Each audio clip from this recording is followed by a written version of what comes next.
Hey, welcome to Gold Scratch. So welcome back subscribers and viewers, and we're having fun with our channel and appreciate your support. And if you're not a subscriber, please do that now. So this video's got two parts. One is a tour of Gold Scratch, and the other one is a kind of a how-to video, how to plan and build a workshop on a budget with limitations and constraints. To make it get the best bang for your buck and the most utilization. So we're standing outside of the workshop. We're going to go in a minute, but this shop I built the shop about 10 years ago. I had been out of racing and things to do with cars for about 10 years just because of jobs and career and that kind of stuff, and I decided to go back into it. So I was lucky enough to find a property that would allow me to build a workshop. And so as in all my other videos, when I talk about doing any projects, planning and thinking is the most important part. Spend a lot of time doing that. And I actually, once I bought this property, I had the shop built before I even moved into the property. I had the shop designed, and this quickly there's a software program on the internet. It's free. It's called SketchUp. I downloaded that, and it's a 3D CAD program. Pretty much anybody can learn how to use it with a little practice. It took me a while, but it's pretty darn useful. And this garage was designed in detail on that SketchUp program before I even started. So also while we're looking at it, one of the constraints was it had to be no more than 750 square feet because it was in the city. And so for that reason,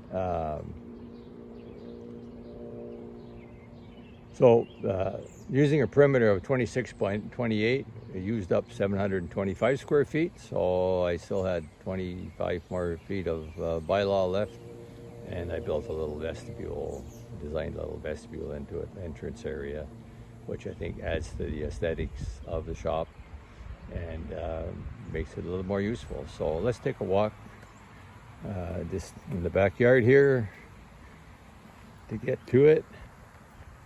A little bit of our backyard. So one of the things when you are constrained in space is to build a little utility shed. You can only build the garage 750 square feet, but you can build another one. So that's about 100 square feet of shed, and I put all the things I don't want to look at in my shop in there. My wife thinks it's for her garden actually, but so we do kind of share it. But I got lots of parts and tools and equipment in there, so I don't have to look at them in my workshop. So over the bridge here, a view of the shop. So the front door, Gold Racing, the reason that that's there is I first built the shop to go back into racing 2014, and I'd been out of it for quite a while, and so decided to go back into it, and that's what we built the shop. I ran a pro late model stock car out of the shop for 3 years. I had two drivers. My son was the driver, and a young man named Trevor Culver. I now work for Trevor, also driving it. My son lives 8 hours away. So okay, now we're inside at least. And so one of the things I didn't emphasize enough on the introduction, if you got a budget and you got cost restraints and you got a bunch of other restraints, if you want to build it to your budget, do as much of it as you can yourself. And in the case of this shop, I did as much as I could. I did contract out the concrete work and some of the framing of the shop because I couldn't do it by myself, but just about everything else I did myself. And that's a great way to get it done within your budget. So now that we're inside, here's a little bit of my wall of fame in the introduction. So I mentioned stock cars. That's my pro late model stock car, and my son's actually driving it in that picture. That's my drag racing car from 1973. I've actually featured that car in a recent video a couple of years ago. And that was a C-modified production car. I ran 11:09 best time. At stock car racing at Flamborough Speedway in 1983. So anyway, and these are just a few other of our race cars that we had over time. So now that we're inside, three main things you have to be concerned about if you're building a shop. You need utilities. So what's that? That's power, and you need, in my case, water, and you need gas. So the electrical panel is there. And what I did was I installed a 50 amp electrical panel in the shop and exactly the same panel in the basement of my house, and ran a cable from there to here. I had to put a pony panel because I did not have enough room on the existing panel. And of course you need to do that. 50 amps is way more than you're going to need if you're doing the kind of work that I'm doing anyway. It's plenty, and so that's there. So the next thing, as we get in, we go by my I call this my lounge area, a little place to sit down. But anyway, you notice I have a sink in my shop, and so the reason is my wife won't let me in the house unless I have my hands washed. So she won't let me in the house with dirty hands. So I put a sink in it, and I actually had a shop like this in one of my former lives. I also had a sink, and once you have one, you won't be without it. Great for washing your hands, of course, and washing some parts once in a while. A little 2-gallon hot water heater under the sink, so just enough to wash your hands and do stuff like that. A little bit of the wall of fame from my Z28, but most people have seen enough of that already. So I'll make the tour around. This is kind of work in progress. This 400 is been on some of my videos before. It's kind of in a holding pattern. These heads are not going to go on it. I've got to buy the right heads. These heads are give me too much compression, but that's a 400. I'm going to put a roller cam in it, pretty big heads, and go for a little bigger power than I usually do. This block is going to be the subject of a series of videos Mike Kimball and I are working on together, and Mike's my producer normally, and he's going to do a series of videos on a budget build of a 350 4-bolt main, small block. He's going to do almost all the work himself. We're going to work together on it, and he's even porting his own heads, so to save money, and he's already done the porting and flow benching testing of his heads and so on. So I think you're going to find that interesting. So coming around utilities, I did install I just had to have the wall air conditioner, so I framed the wall in when I built it for that air conditioner, and it's enough to keep me cool on a hot day. And then the other utility resource you need is heat. So we're on a parallel here between Boston, Massachusetts and Northern California. It gets pretty cold in the wintertime, so you need heat. That's about 50,000 BTUs of heat, and plenty enough to take this garage from whatever the temperature is to ambient in no time at all.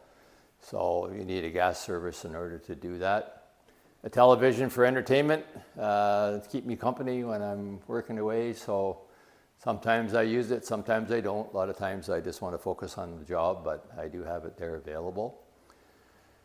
One of the most important features I like to point out is putting a beam in your ceiling when you build your shop, because it's not very expensive to do. It's a lot of work, but it's not expensive, and probably doesn't cost much more than if you were to buy a cherry picker. It doesn't take any space whatsoever once it's installed. That's a 1,500 foot chain fall on it. It slides back and forth to wherever I need to go, and it's great for pulling engines, handling engines, of course. And the beam itself will take way more than 1,500 foot-pounds. It needs to be secured at 2 points along the way. If anybody wants specific information on how to do that, just let me know. So following around, just benches, parts cleaner, place to put parts, and going around, turning left here where the air compressor is. Just to point out, it's not a real big air compressor. It's only a shop air compressor, but you'll notice I don't have any air lines in the shop whatsoever. You can buy a kit. In Canada, it's Princess Auto. In the States, there's places that you can buy it. Harbor Freight would be one of them. The whole kit comes with all the parts you need. It goes into the wall. All the piping is manifolded through the ceiling before you put your drywall in, and you don't see any of it. So I've got that outlet. I've got 3 other outlets. The most important outlet of all, making it hard for my cameraman to follow me here, is the one in the middle. If you put a reel in the middle of your ceiling, hose reel in the middle of your ceiling with air, you can reach anywhere and you won't have hoses all over the floor. Really handy thing to do. And even though I have 4 outlets in the shop, I use this one 90% of the time. Similarly, power. If you put a power reel in the middle of your shop, and I put a plug up there just for that in the door opener, put a power reel in the middle of your shop, you can reach anywhere. Nowadays, more and more tools are battery powered, but you still need electricity once in a while. So my Z28 Camaro, it's been the subject of other videos. If you haven't seen it before, you can check that out. I bought this car in 1969. I bought it back in 2015 and I restored it. And we're together until death do us part now. So it's my pride and joy, and I just have a ball driving that car. So one of the most important things in my shop is, I guess you might call it my first engine building tool, is my engine test stand, startup stand. And when I decided, what happened was we got out of racing in the end of 2017. Like I mentioned that already, and decided to go back to do what I know how to do and like to do, and that's build motors. I built this test stand as the first thing I did because for my own peace of mind, I know if an engine goes out of here, it starts and runs, it doesn't leak, timing set, valves are set, and it's ready to go. And nowadays, for the last 4 or 5 years, I've been dynoing all of my engines at Darrell Waters Dyno Service.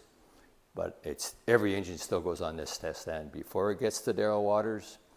If it's got a flat tappet camshaft, I can break it in on this test stand, change the valve springs, do all the stuff I need to do rather than have to do that on the dyno. And I do all the diagnostic checks before I go to Darrell's, so I know what to expect. The engine's ready to rock and roll. So that's probably the most valuable piece of equipment that I have in the shop. So couple things that I didn't get right on lighting. So I got a little too fancy with the fixtures and ran out of budget for the lighting, so I didn't put enough lighting in the shop, and I've actually added these 2 fixtures since then. The one in the corner is a motion detector light, so it comes on as soon as the door opens, which is handy. But I actually had to upgrade the lighting. So that's, make sure you put enough lighting in. And or like me, you'll have to be putting it in after. So the other thing, a couple things I did also that I didn't get right. That's my welder plug, and I made a mistake. It works fine, but it's at the opposite end of the shop from the panel, and 50 amp wire is pretty expensive. I ran it all the way through the ceiling to get here. It was an expensive process. If I had it to do again, I'd just put this real close to the main panel and use a cable off the welder, and you wouldn't have to do that. So you can learn from my mistakes and get that part better. The other thing, I put lots of plug-ins in the shop, lots of receptacles, but I put a lot of them down where the standard location for a house, which is 12 inches off the floor. Some of them are up at this height.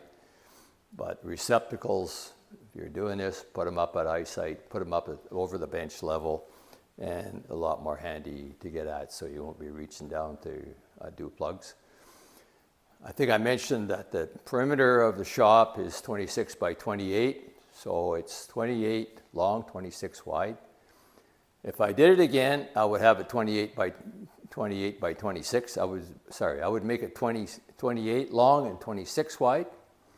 And you can see how much room I have from the front of the car to the end of the shop. But when you have 2 cars and you're trying to put a floor jack in between them, the extra width is actually more valuable than the length is. And so I would actually reverse that If you're limited in space, if you got lots of space, then it doesn't really matter. But if you're limited for space, then that's the way I would do it. I get by, it's fine, it's not a big problem, but if I had to do again, that's what I would do. So I think I've covered most of the thing off. The windows, okay, the windows is probably worth pointing out. I use lots of windows. I like the aesthetics of it. It gives lots of light in the daytime, of course. And because I used nice 2x6 walls and extra insulation on the outside, the window ledges are nice and deep. So I put a shelf on every window. So every window is also a shelf, all 6 of them, average of about 4 or 5 feet. So I got like 25 or 30 feet of window ledge, which is all gets used at times in the winter time. My wife has her plants and flowers in here. She thinks she owns half of this thing, but I let her get away with that in the winter time. So it's summer right now and I got my ledges back. But that's a nice handy way to pick up shelf space. The one negative thing of a lot of windows is you lose wall space, and if you need it, it could be a problem. So I don't have any regrets. I would do it the same way, but depending on how much you need that wall space for working, you might really think that you probably didn't really need to put the windows on this side of the shop, but I did anyway. So that's kind of the main things. Bench grinder, of course, parts cleaner, which is pretty standard. They both get used a lot. And a nice big cabinet to hold a whole bunch of parts. So my little library is over here. I guess I could take a second and look at that. So I keep this one book in here because it's the hottest stock car drivers. So there's a whole chapter about my son, Michael Gold, in this book. It's pretty cool. And there's only one picture in the whole book, and that's my race car with my son driving it. And so it's pretty cool to have that as a keepsake. It's probably more than 10 years ago that was done anyway, but library is some of my stuff about my Camaro and stuff. So the next part is, I think I pointed out, so the negatives and positives of it. Do it yourself, take your time, think it through, plan. As I mentioned, I started building this shop, started designing the shop long before I even actually owned the property. And my plan changed many times by the time I got around to digging a hole. So think it through and you'll always do a better job. Plan to start as early as you can and take as much time as you can to plan, and do as much as you can yourself, and that's the way to save money. A lot of things, the electrical work, all the plumbing and wiring and all that kind of stuff, you can do yourself or learn how to do it yourself. You'd be amazed. Nowadays you got YouTube, and you can learn how to do anything, and it's a great way to save money. So the next kind of part is, I'm turning my back here, I'm sorry, but the next kind of part is, I use this shop now. I don't race out of here anymore. I build motors, build engines. So I'm just going to show you a few tools that if you're getting into doing that you might think of getting. I don't have a machine shop. I contract all my machining to a local machine shop. So, and fortunately in the city of London, there's lots of racing and car guys around here. So there's lots of good places to, if you have to have an engine board or line board or things like that, balancing, whatever. That all gets, of course, contracted out. I don't have the ability to do that, and I have no interest in doing it. So I'm going to mention right off the bat in parts and tools. So the last video that we made a few weeks ago was advancing the cam on the dyno.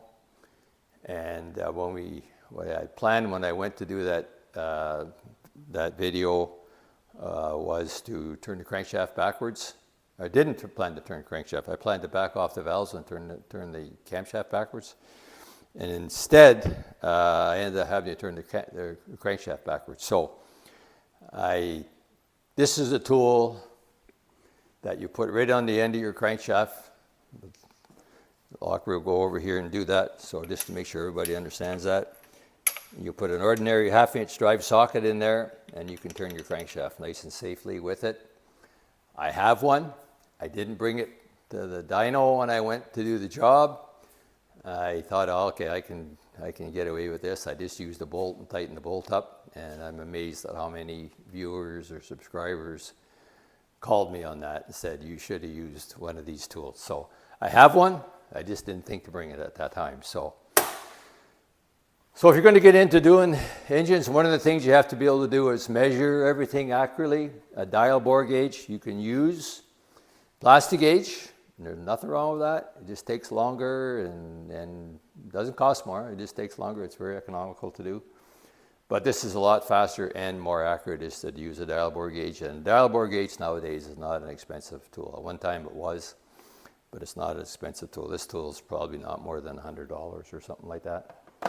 A depth gauge. One of the things I use this for is measuring the distance the piston is down the hole. There's other ways to do that. But there's other things I use to measure it. Long caliper, and there's only one use for this caliper that I found, and that's measuring the length of your push rods. So if you change your cam, your rocker arms, your valves, your heads, or anything, your push rods are probably not the right length. You need to measure them, and you need to determine the exact length, and you need to order push rods that are the right size. And that's a 6-inch caliper.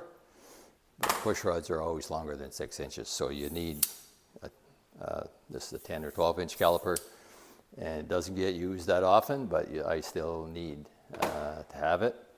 So speaking of push rods, this is a push rod, a tool to measure. It's an expandable, so before we do this, we put this in and mimics the length of a push rod. You can adjust it in or out, get the exact right length, and then measure that length with the caliper, and then we know what length to order. So there's different ranges of lengths of these guys, but that's the best way to determine the right length of your push rods.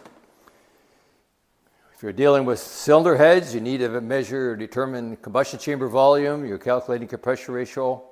You need one of these guys, and it's 100 milliliters or 100 cc's, and you just fill it with, actually use Windex. It's a great medium to use, and that's how you determine what your combustion chamber volume is, and it's really the only accurate way to determine what your combustion chamber volume is. Valve spring tools to measure your valve spring installed heights, pressures at installed heights for your checking valve springs. This tool works pretty good. There's nicer ones but they're a lot more expensive, but I get by with it. It works okay. It's a little bit touchy. You have to really be careful that you don't get a false reading with it, but it works okay. A dial indicator for measuring a whole bunch of things. You're measuring the thrust on your crankshaft. You're measuring your camshaft lobe lift. There are many, many things that a dial indicator gets used for, and so I use it for that. It's a positive stop to stop the piston from coming up the hole when you're trying to determine the exact top dead center. That bolts onto the top of the block, and this device holds the piston from coming up and down. Range of micrometers. The ones you use the most are 2 to 3, because that's crankshaft sizes most of the time, and 4 to 5, because that's usually the cylinder bore size, 4 to 5. But by the time you buy a couple, you probably can buy a whole set of them. As you can see, I haven't used this guy much because he's still in the plastic, so I've never done an engine with that size before. But so my degree wheel, and some of you are going to start laughing at this degree wheel is more than 50 years old, probably more than most of the people that are watching this video. I bought this in 1968 or 69 to degree the camshaft in my Z28 the first time I rebuilt the engine. And it still works. You can easily get plus or minus a half a degree of accuracy if you're careful with it. Obviously, if it's 2 feet in diameter, it's easier to get accuracy, but it's fine. And if you notice on the recent video that I did, we moved the cam chiming 4 degrees and it didn't make much difference. So a half a degree is not something to get stressed about. So this is fine for degreeing a camshaft in. A couple more things. This is another handy tool if you need to torque flywheel bolts, for example. This bolts on the back of your block, and these teeth engage with your flywheel, and that prevents the engine from turning. I use it for doing leak down tests as well, and when you need to hold the cylinder from turning, that's a pretty handy tool as well. That's pretty common, checking the pressure, the temperature on every cylinder by checking the temperature at the header. Priming the oil system. For a Chevrolet, there's only two sizes. This one fits every Chevrolet engine, big block, small block, you name it, from 265 to 454, works fine. It doesn't fit 409s, so I've done a couple 409s. I needed a different one for 409, so that's the one for 409s. Honing device. For honing cylinders, I have different stones for different applications. Expanding piston rings, I find this tool works fine. There's a whole bunch of methods about how to expand piston rings. That's how I do it, and it works really, really nice. I find it's the easiest way to do it. Some guys can do it with their fingers. I don't try to do that. I think it's dangerous. You might break a ring doing that. But anyway, this works pretty good. You've seen this tool on my latest video. I used it quite a bit. But if you're going to get one of these guys, it's only for taking things apart, not for putting them together, because it'll break stuff. Okay, so I mainly use it just for disassembly. It has a lot of torque, and if it stalls, you might start rotating instead. So a light, of course, and a little nut runner. This thing only goes about 20 foot-pounds at the most. So it's good for running nuts in, bolts in, but everything has to get torqued. Didn't show the torque wrench, so I'm sure there's other things that I forgot to do here, but you need a torque wrench. I have 3 of them. This is the most commonly used one. This one's up to 100 foot-pounds, so it covers most things in an engine. But I also have, but it starts at 20 foot-pounds. I have a smaller one that's 20 pounds and down, and another one that's 100 to 250 foot-pounds. So that's another tool I forgot to bring out. Leak down tester, it's in the toolbox. I'm not going to go and get it. I will show that another day.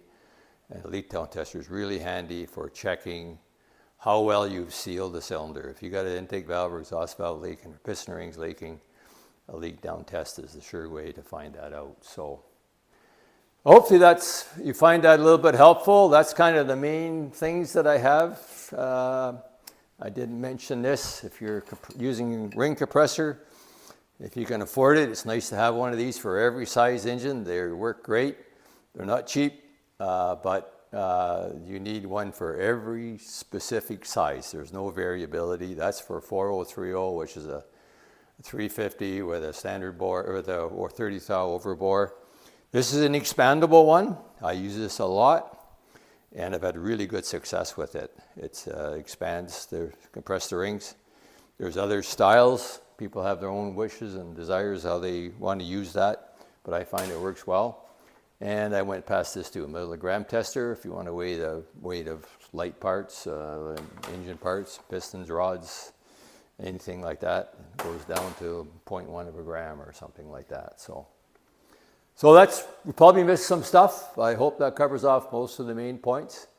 And forgot to ask you guys to like and subscribe. We're having a lot of fun with this channel. We've got really nice response to the last video. This is the first one we made in over 2 weeks, so we're hoping to get things going again. And give me likes. If you give me a like, YouTube shows it to somebody else that might give me a like too. Or they might even subscribe, so that's a big help. Subscribers are what makes making YouTubes make sense. So I appreciate if you become one of them. And we'll take one last shot of the front part of my engine test stand. I don't think we got that. Fuel tank, tachometer, temperature, oil pressure, switch to control just like you had a race car. Everything's single. I use electrical fuel pump on it, so I don't need to worry about when an engine gets started. If you don't have that, you got to wait till the gas gets up to the carburetor. Electric fuel pump solves all that. Small 1 gallon fuel tank, and it works great. And a couple dozen engines at least or more have been on that test stand, and that's probably my best and most important tool in the whole shop. So hope you found that interesting, and appreciate you liking and subscribing, and watch for the next video. We're going to be into Mike's budget build 350 next. So thank you for watching Gold's Garage. Okay.